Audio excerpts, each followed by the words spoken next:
hard working every day. Not a lazy mom, got no time to play. Always on the go. You suck on the flow, but it's time for the show.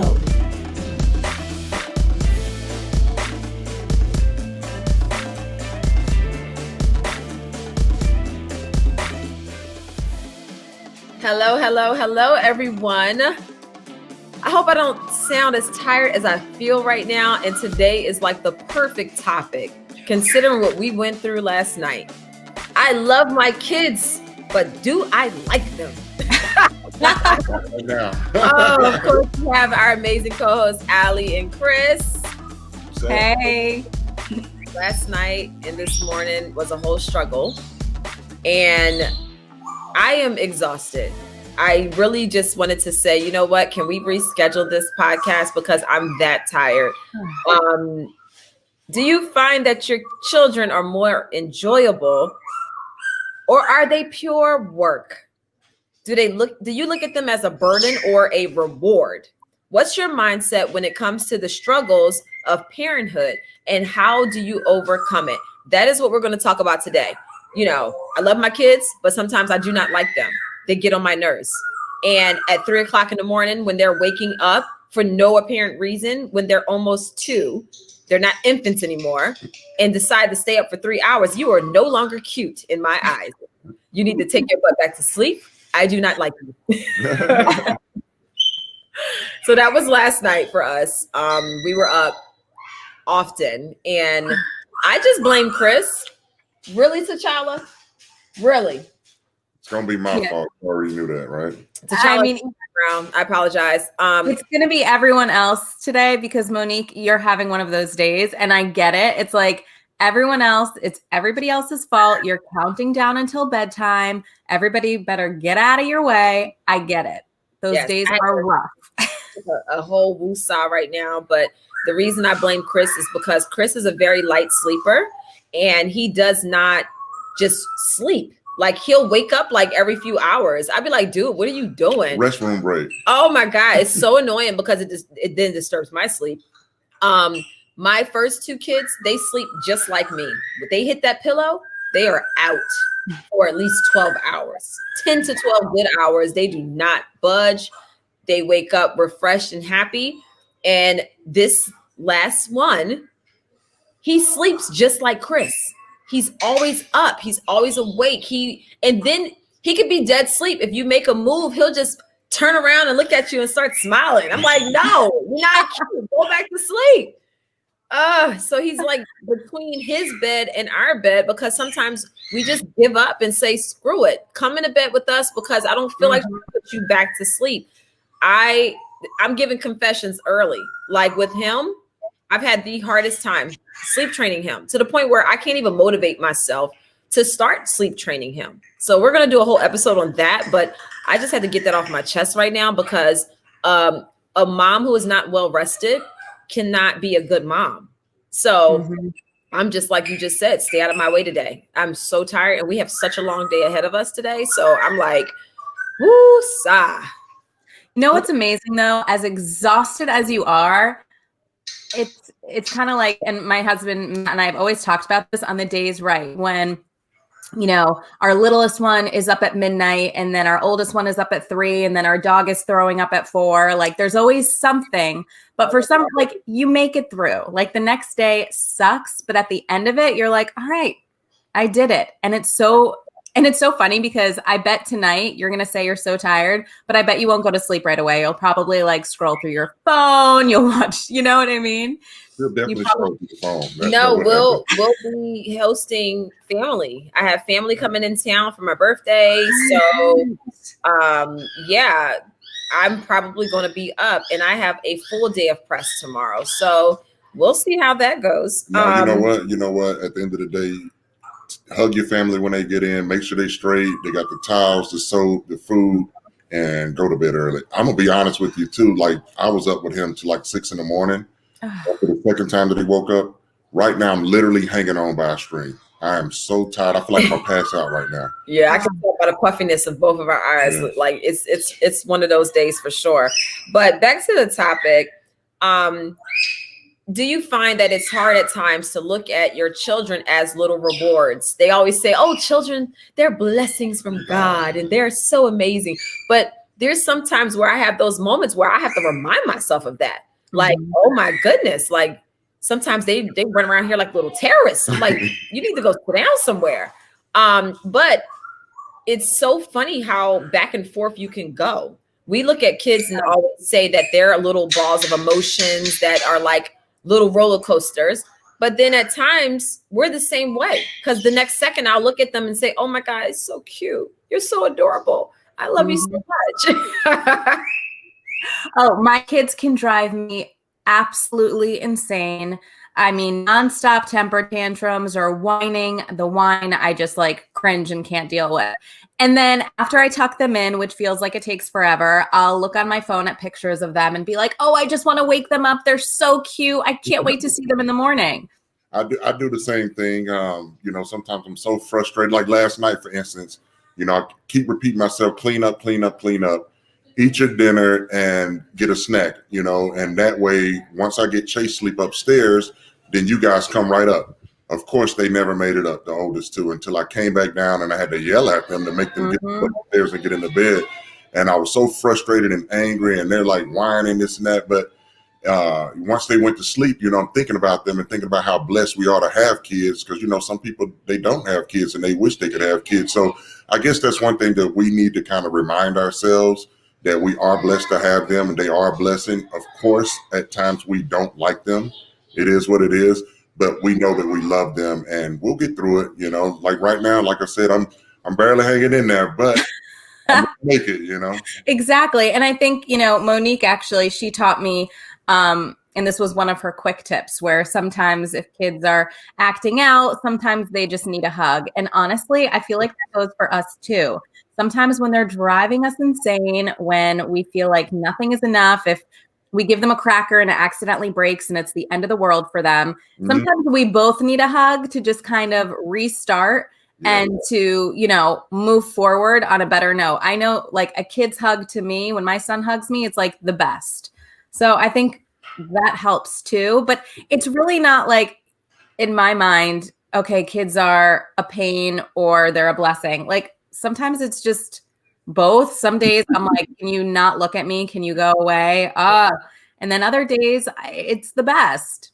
Yes. No, it's so funny because I remember, like, even with Christopher and Milani when they were younger, and now with Chase, sometimes when they're finally being good and they're quiet and they're just chilling off in their own world, Monique will be like, don't even look at them. Yeah. Because once you look at them, that's going to trigger them. Don't make eye contact. That's why I say do not make eye contact. And You are so right. As soon as you compliment them, then it's like, oh my God, here they go acting up and acting crazy. But I think with Chase, he's such a special case for me because he is my rainbow baby. He's the baby that came after we had miscarriages. It took us a long time to get pregnant. I never really shared this part of that pregnancy journey. After we had the miscarriage in 2017, Chris and I kept having what my doctor calls chemical pregnancies, where it's like sort of like a miscarriage, and it happens so early on that they just say, oh, it's a chemical pregnancy. That happened probably a good 6 times after we had the real big miscarriage, And isn't that, Monique, sorry to interrupt, but isn't that when, you can see a positive test one day and then the next day it's negative or it's lightly positive? Like it kind of it's super early, as you said. Yes. And also it will have your cycle, like, normally you're every 4 weeks, it would be like 6 weeks and then bam. And it kept happening. We were struggling and it was a really, really hard time because I never had an issue getting pregnant before. So when we finally did get pregnant with Chase, it was after we had started working out and detoxing together, both as a couple. We were doing it together. And then finally we conceived. My doctor sent us to get an early ultrasound because of all of the concerns. I was 8 weeks pregnant. They confirmed the pregnancy. Baby's moving. He's amazing. He's healthy. And then they're like, whoa, you have what they call a subchorionic hemorrhage. But the special case about that was that I had 2 tears on opposite sides of the placenta from the uterine wall. So if it tore in the middle, I would lose the pregnancy. So even though the baby was healthy and thriving, that would have caused me to miscarry once again. Luckily, we had that early ultrasound, and the doctor was able to say, hey, I'm putting you on bed rest. So he said, you need to be horizontal. You need to lay down. You cannot lift anything. He said, Chris, I'm going to need you to step up and do everything that she needs, hand and foot, which I definitely enjoyed that. But he said, no sex, no lifting your other kids. You can't do anything. Yes. And then I said, well, how do we know that it's healed? He said, I'm going to send you every 2 weeks for another ultrasound so that we can check it. And yeah, I had to go total 3 ultrasounds until finally it started healing. So at that point, he said, you're not going to be cleared to work out like you were. You can't lift heavy weights because I'm just too concerned. So he told me, he said, whatever you were doing with the first 2 pregnancies, Pure Barre, he said, you can do that because that's easy. It's maintaining your core and you're not lifting anything. So that's what we decided to do once I was cleared to be able to move forward. So going through all of these difficulties, almost losing my chase, and then being fearful to be pregnant after experiencing a miscarriage, it brings me back to that every time I look at him, and I just want to like look at him like, oh, you little caveman monster. But then it reminds me of how much of a blessing he really is. Like, he is a fighter. He is so strong. For him to go through all that he went through, even when he was born, he had a tongue tie, he had a hip click, and he had a hernia. I mean, it was a triple whammy. And it was the scariest time because we were just like, wow, we went through so much and now he's here and we're going through more. He had to get surgery when he was 4.5 months. That was rough. It was just so rough. And it reminds me every day how much of a fighter he is and how much of a blessing he is. So when you do have those moments, and I encourage the listeners out there, sometimes, look, we're human. We all have those moments where we're like, oh my God, these kids are driving me insane. I wish they would just go somewhere.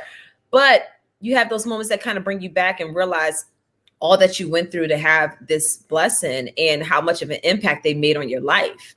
So, it's like changing that mindset when it comes to the struggles of being a parent and being real about it. I think that is the hardest part for some of us, is that we feel guilty when we're real about what we're feeling at that time. There's times where I will tell Chris, I'm like, oh my God, these kids, like, I do not like them right now. They are getting on my nerves. I'm about to pull my hair out. But then it's like, you kind of calm down, you take a step back, come here, give me a hug. And then they give you that cute little look, and then you forget everything anyway. Totally.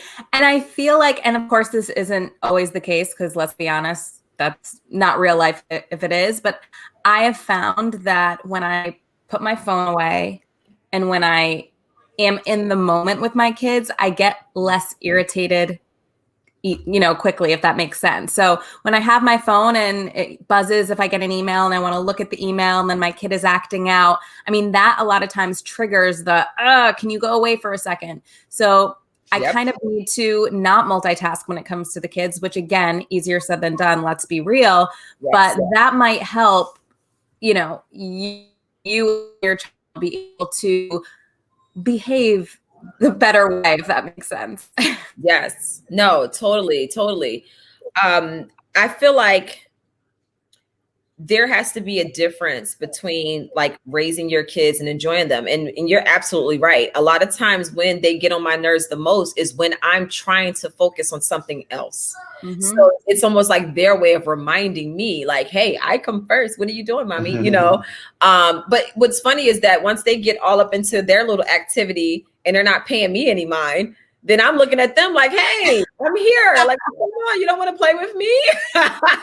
You give them the iPad, they don't care about you anymore. Oh, they definitely don't. So it's like, how do you take that time to really notice your kids and even paying attention to them when they do speak? One thing that I'm really excited about when it comes to my children is that they're very good at expressing themselves. They're very good at letting me know if they need more attention or love. I at that age was not good at that. I would just act out. I would get in trouble. And really, I was just crying out for some attention from my parents that I wasn't getting. You know, I had the whole middle child syndrome, which is very real. But with Milani, she actually wrote me a letter. She makes these cards for me all the time. And she's like, Mommy, you know, I love when we play together. I love when we go outside and we're at the swing set. I love when we sit down and we're playing with my dolls together. And she's throwing me all these little hints. So I said, okay, so basically what you're telling me is that you like to spend time with mommy when mommy is playing with you and doing things that you like to do. And she said, yes, I want to do more of that. And I was like, wow, this is my 5-year-old. And I'm like, okay, I got you. Because sometimes I'm so focused on being that caretaker, that nurturer, making sure that they have everything that they need. And I'm not really focused on the fun part of having kids and being a mom and being silly. Like they love when they're like, mommy's acting like us. I'll get on the floor and be rolling around acting crazy with them. And they just love it. So sometimes we have to find that balance between being the caretaker, making sure they're eating and their clothes are clean and their rooms are straight and they're learning. And, you know, especially with this homeschool that we're doing these days, making sure you have a difference between the caretaking part of being the mom and dad and then the enjoyable part, which is just having that family time. You know, I think you brought up a really good point where, you know, we get frustrated with our kids but at the end of the day, like you did with Milani, or Milani actually did with you, she communicated what she wanted. You know, so often we assume what our kids want. We assume they want the iPad. We assume they want play dates, but maybe they just want that quality time. I noticed that my son, my oldest, who's almost 5, he was acting out a lot around other kids when I take him on play dates, and I'd have him have like a full schedule of, all right, we'll go to the playground this day with so-and-so, then this day. And then I was like, you know what? He's acting out. I need to take a step back. And so he and I just went to the playground and he wanted to show me everything he could do. He was so excited. And another boy asked him to play tag. And he was like, no, I just want to play with my mommy today.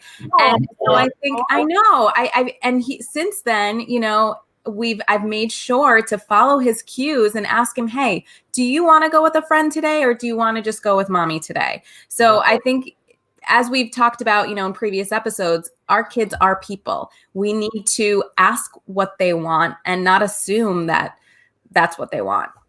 Yes. I totally agree. And for me, a lot of times I'm on the couch watching football and, you know, trying to break down different plays and stuff. And my oldest son, he's building Legos. Daddy, so look, this is this, and this is the compartment where you hide this, and this is the cockpit, and this is the pilot. And really in my head, I'm like, okay. But yeah, Okay. I really want to focus on this game, but I will break away from the game and give him, you know, 2 or 3 minutes of some attention, give him some feedback, tell him I'm proud of him. You're the best architect with Legos and stuff like that. So It's important to them, because especially with Christopher, because I spend so much time with Chase and I cater to Milani because she's the baby girl. And so at the end of the day, I make sure I have to go back and make sure I'm giving him the attention that he needs, because he's still young, you know, and, you know, he is trying to figure it out. And here comes T'Challa and getting on my nerves once again. T'Challa needs attention as well. And I think that's the hard part, is when you do have multiple kids and those older kids don't get their one-on-one time that often. Right. So I feel like that's still important to make sure that you have your solo time with Christopher, you know, as well. Yes. And another thing is just, I think my kids really get excited when I tell them about what I enjoyed when I was their age. Same. So Christopher knows I was such a builder when, I know y'all can hear that. Chase is crying once again. That's what Chase likes to do. When I was a kid, I loved to build. I was not the kid with the Barbies. I was the girl that had the carpenter sets. My uncle was a carpenter. My dad, he wasn't a carpenter, but he had the skills. So whenever they were like remodeling different areas of the house, I was the one helping paint. I'm being the little helper when it comes to fixing things. And my oldest is the same way. So he gets really excited when we share that common bond. And then with my daughter, she's so into hair, and I've always been into hair. With Chase just likes to cuddle. Like, he just likes to be up under me. When he wants his mommy time, You cannot deny it. You cannot tell him, hold on, give me a second. He ain't hearing it. He wants you to pick him up. He's very demanding. He's very assertive for what he wants. When he says mommy, he doesn't say it like mommy. He goes, mommy, mommy. It's so funny. So they all have their little different quirks about them, and kind of learning and then treating them like individuals definitely helps relieve some of the load mentally, because you're engaging them on a level where they feel like it's unique to them. Mm-hmm. Yes, Definitely. absolutely. I know you have 2 kids now, Ali. We have 3 and a bird.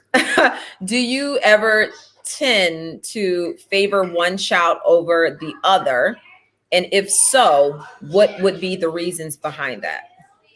I feel like there are times where, I might give more attention. Here's the thing. My littlest is a year and a half, and he is a tornado. So when I have both of them, which is often, my attention just goes to him, because if I'm not looking, he's running towards outlets and, turning stoves on. He's not playing with his toys. Yeah. So it's not that I favor, but I will definitely say that he needs a little more attention. Both my boys are so snuggly and love to cuddle, and I just adore that. But what makes it hard is that my oldest doesn't get that, my attention when I have Jake with me, because Jake just consumes it.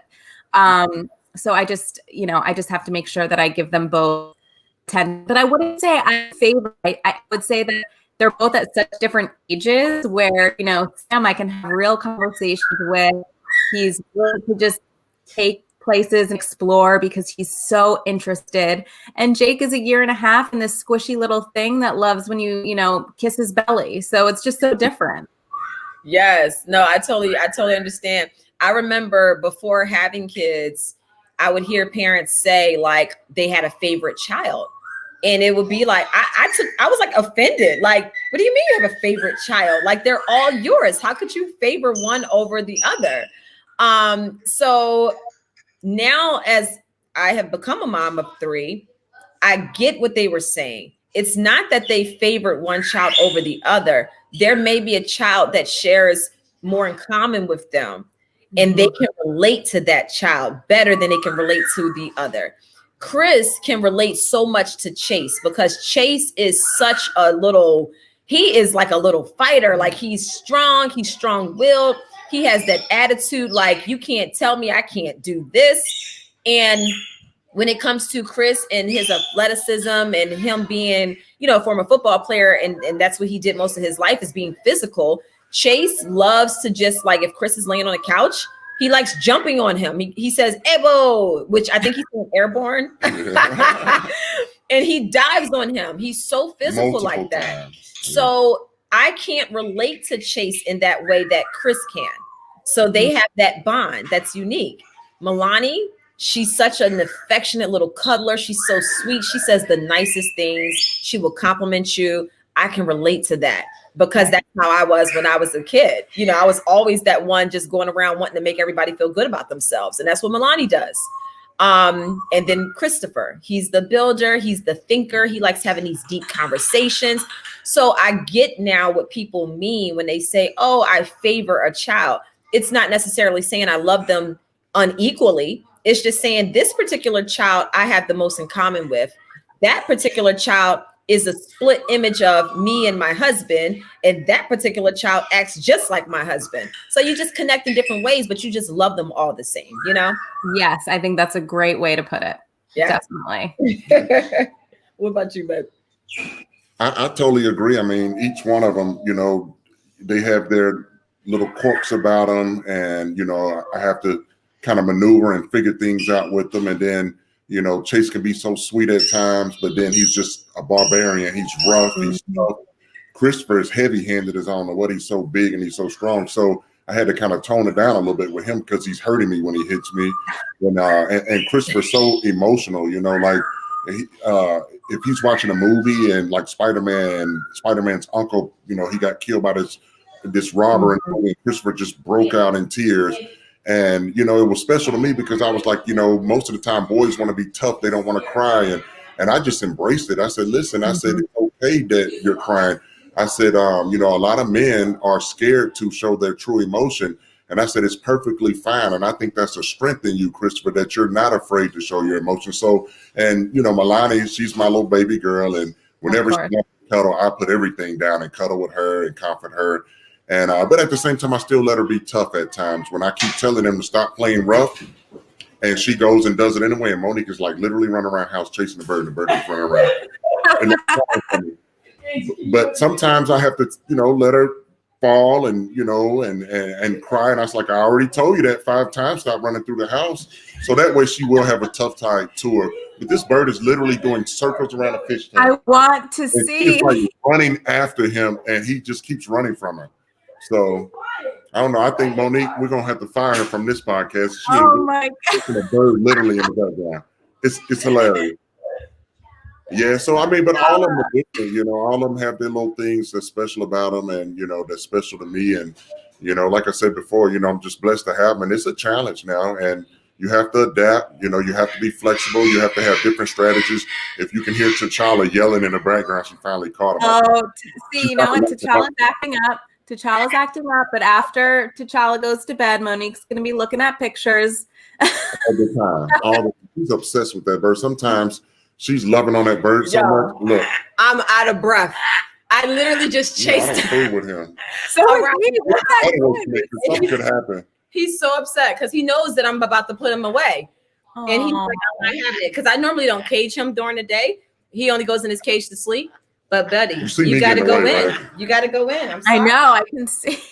You know what? As much as she loves that bird, caters to that bird, and the bird is okay. You know, it's kind of fun to hear him say his name and starting to talk and stuff like that. But when he releases that poop, it disgusts me. Like I can't do it. I can do baby poop. I can't do his poop. I'm literally out of breath, y'all. Man. You probably needed that to wake up a little bit. No, I think that just made me more tired. I'm not gonna. I'm exhausted. So wait, I lost my clipboard. Real life right here. No sleep, bird flying like we in the zoo somewhere, and Monique is like a track star chasing them. It's crazy up in here. He can't outrun. He can't outfly me. Oh Lord. Okay, I'm back. Yes. Man. Yes, but no, it's so funny because T'Challa for me, since we're talking about kids, and I feel like he is another child for me. He is, you know how you have like a piece of your childhood that just literally takes you back to a moment when you were a child where you were like so happy and stress-free. And I love animals. I've always had animals growing up. My cousins and I used to rescue birds. We lived in a city. So a lot of the birds would make nests inside of the panels where they check the electrical, you know how they have to take the meter, the electrical meters in the city. So they would make nests there. So the baby birds were constantly falling out of their nests. So we would save them and then call wildlife protection services to pick them up. So I've always had a passion for birds. And he literally takes me back to that time where I was young. I didn't have any bills. I didn't have any kids. I didn't have any stresses. I didn't even know about what issues that my mom and dad might have been going through, whether it was financial or anything. I didn't think about any of that. So that's where T'Challa takes me whenever I just have that moment at night and it's just me and him and I'm just, you know, petting his head and just talking to him so he can learn new words. But yeah, he gives me that little sense of peace. So that might be a good tip for people to just kind of figure out something in your childhood that will take you back to that moment of peace. And he really does relieve stress for me. He does. So the next can I tell you this? So it just reminded me. So my husband and I, we have a hard time falling asleep. We do. And you know, we take a lot of times we'll take like melatonin to help us fall asleep. So we were talking to my son about that. And he said, you know, what really helps me fall asleep are my stuffed animals. So he gave us 2 of his stuffed animals, a Peppa Pig one and a bear. And I kid you not, we sleep with stuffed animals now at night. Y'all over there having entanglements in the bed. Like my husband, you know, 39 years old, holding a Peppa Pig stuffed animal, but that is hilarious. Look, whatever works. Whatever But works. so I do think stuff from your childhood that brings you comfort. It Just- does help. Yeah, just don't get a blow up dog and put it there. You'll be fine. Yeah, we're one Peppa away from that. Oh no. Oh my goodness. Listen, I think that look, anything that's going to relieve your stress and just take you back to that moment in time. There's sometimes, you'll have a song that just comes on and it'll just take you right back to a moment in childhood. You're like, whoa, that's so crazy how like it hits certain parts of your brain that you didn't even realize, it's amazing to me. But I think that if people really tuned into that, they would see that they could get so much relief with dealing with stress in their adult age, Definitely. So I want to know, how transparent and vulnerable are you with your children when it comes to your struggles emotionally? Hey, Milani, y'all hold it down, please. It's wild over here, y'all. Look, we're in real life. We're not in the studio. Yeah, our kids are, trying to do their best to entertain themselves while they take a break from school since we're doing this. But yeah, how transparent and vulnerable are you with your children when it comes to your struggles? Like when you're emotionally up and down. Like for us, we try to let them know and be very open with them that we are human. The same way your feelings get hurt, our feelings get hurt. If my kids say something out of line, I tell them like, you really hurt my feelings when you just talk back to me like that, when I'm trying to help us so that we can have a good time before you go to bed or this, that, and the other. And then they're like, I think it does something to them because they're like, oh, they look at us as we're these superior beings. But I'm like, yo, I'm sensitive sometimes too. So, and then I'm sorry, mommy, but I try to be emotionally aware and show them vulnerability because I do want them to understand that words have power, which you say does affect people. And just because I'm mommy doesn't mean I'm any less affected. So what are your thoughts on that? Absolutely. I mean, I feel like acknowledging when your feelings are hurt, your child who, right, they think you're a superhero, but it teaches them empathy because they're seeing that their superhero is sad and not feeling great and feelings are hurt. And then they feel bad about that. So, and even if my husband says something in front of the kids that upsets me, I'll call him out right there and I'll say, hey, look, that hurt my feelings. Yeah. We're very transparent when it comes to that stuff because I feel like, my gosh, every second is a teaching moment for these kids because they're constantly absorbing and listening and processing everything we say and do, which puts a lot of pressure on us that sometimes it's really good to just be real with them and be like, look, I'm exhausted today. Or, I'm just having one of those bad days where I'm just sad. I'm not in a good mood. I could use a hug. Just being open and honest, I feel like also makes them feel like they can be open and honest with you when they're feeling the same way. Yes. I totally agree. I'm on the same page with both of you guys. I'm always honest with them. Even last night, I just let them know, like, listen, I am tired. Mm-hmm. I fix your food. Stop complaining about it. If you want to eat it, eat it. If you don't want to eat it, get ready to go to bed. Mm-hmm. And I'm real with them. And I do embrace them with hugs and ask for hugs and let them know you hurt daddy's feelings. And Milani, I'm sorry, daddy. Even Chase, when he'll bite me or do something out of line, I'm like, ow, you hurt daddy's feelings. And then he'll just lay his head on me. So he's basically telling me he's sorry. So, keeping it real with the kids is very important. Yes. And honestly, we're the best example of how to speak and how to react in different situations because I'll quickly bring up me and Chris, when they're doing something or if they're fighting each other. I'm like, do you see daddy treating mommy like that? Do you see mommy treating daddy like that? No. Okay. So what makes you think that's okay for you to be that way if we're not even doing those things, So sometimes them watching and observing how we are, that's the greatest teacher because that's all they do is mimic us anyway, So that's excellent. Let's see. I think that we kind of like hit on everything. I think this was an excellent, very open and vulnerable episode because it is not always easy, but there is hope. And having that reminder and then knowing that other moms and dads are dealing with the same thing, There's no mom on this earth or dad on this earth that just wakes up every day and thinks that life is bliss with their 10 kids. Like, if you show me that person, I'm gonna call them a fool or a lie. Because it's not realistic. And if people think that the grass is greener and they think that, oh, that mom has it all together and look how happy she is and look at what she does with her kids, it's not like that 24/7. Everybody has their moments. So let's just be real about it and, you know, be open so that we don't beat up ourselves, you know. So you just made me think of a tip there. Okay. You know, I think a tip would be, especially with social media, everybody shows the perfect side of their family so many times. You know, don't let that affect you and feel like you're not doing enough, because you know that behind every smile, there were 20 temper tantrums before that. I would just ignore the social media aspect. Yes. Everybody places on social media what they think is, you know, what looks good.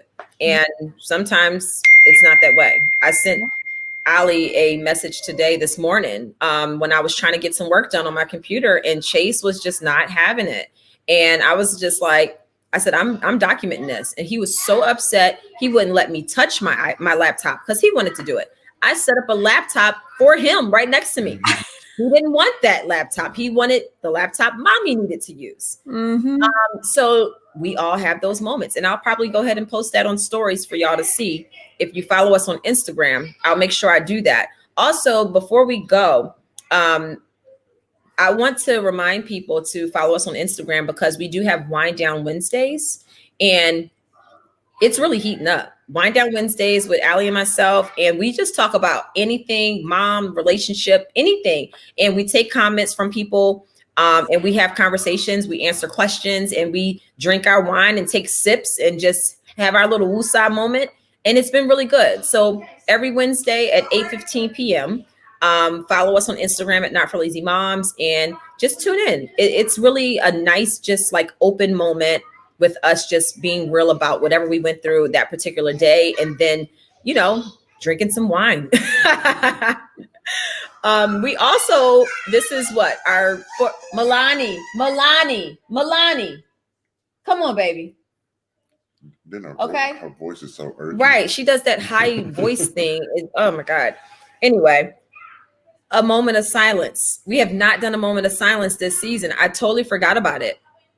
So yeah, right now we're going to have a moment of silence for all the moms and dads out there who at this very moment are looking at their child like, I do not like you. So a moment of silence. Moment of sleep. Yes. So shout out to all of you busy moms and dads who are keeping it all the way real. Do anybody have any confessions? I don't. I think I shared everything. Yeah, I think that there are a lot of days where I count down until bedtime just so I can have some peace and quiet. I agree with that. Heck yeah. Oh yeah. I will give a confession.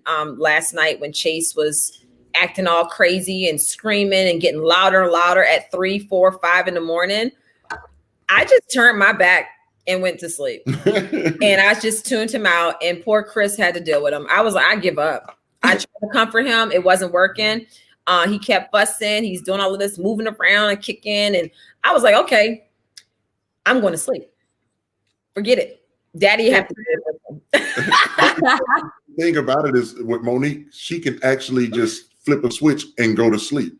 Like 5 minutes, she's out every night. For me, I might lay there 30 minutes, 40 minutes, an hour, and then finally go to sleep, and then probably won't even sleep well, and then I'm up early and can't go back to sleep. But the way I looked at it last night, I was like, listen, I know he's hungry. She knows he's hungry. Who's going to go get the food? And it's like 5 in the morning now. It's ridiculous. And literally, I just said, you know what? There's no sense of both of us not getting any sleep. I said, let me take this boy on downstairs. And I fed him. He played. He fussed. He cried. He screamed. And then finally, I got that one yawn out of him. I said, all right, I got him now. Got it. And he still was fighting. And Monique finally took him, and he fell on out. And honestly, I don't even remember taking him. I was knocked out. I did that. That was mommy mode in sleep, handling business. We want it all. We do it all. Literally, I'm starting to see the sun getting ready to come up. Yeah. And I will say, he did that. And this morning, as soon as Chase woke up, normally we'll both kind of lay there like, all right, who gonna move? Who gonna keep laying here? Who gonna move? I was like, let me get on up, get him out the bed, get the day started, and let Chris get a little extra sleep. So we looked out for each other. That was good. That was good teamwork. And that was my mindset. I kind of envisioned that. I was like, I just know Monica's going to get up and handle this shit this morning. Like, and she, and I was so proud of you. Thank you. You're welcome, baby. Teamwork. Yes. No, that teamwork makes the dream work. Listen. All right. Well, I thank y'all. I think we gave a lot of tips and tricks throughout the whole episode. You heard our confession. Make sure you visit our website at www.notforlazymoms.com. Like I said, don't forget Wind Down Wednesdays at 8:15 p.m. Eastern time on Instagram, and follow us on all of our platforms and give us tips and tricks that you have, and give us some confessions and different topic ideas that you have that we can incorporate them this season. So thank you as always for listening in, and y'all enjoy your week.